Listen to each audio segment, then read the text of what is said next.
Il est 6h04 sur Europe 1. Emmanuel Macron inaugure aujourd'hui le village olympique. En présence de la maire de Paris et de la ministre des Sports, Amélie Oudéa-Castéra, le village qui accueillera 14 500 athlètes entre Saint-Denis, Saint-Ouen-sur-Seine et Lille-Saint-Denis. Un autre village pourrait bien être inauguré à Paris en mai prochain. Il en a été question hier à l'Assemblée nationale.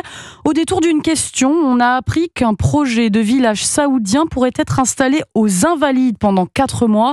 La ministre chargée des anciens combattants s'est montrée embarrassée, presque incapable de répondre. Colère de la présidente de la Chambre, Yaël Braun-Pivet, contre le gouvernement.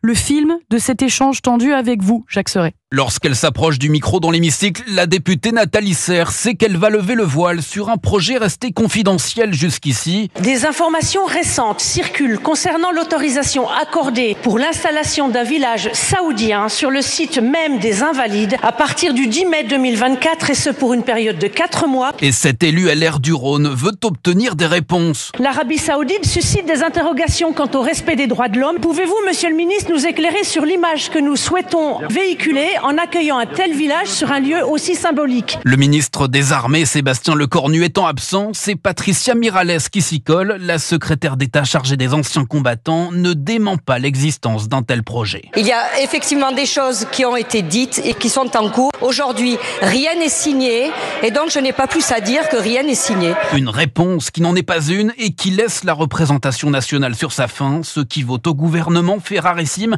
un recadrage de la présidente de l'Assemblée, Yaël Braun-Pivet, pourtant membre de la majorité. Jacques Serret pour Europe 1.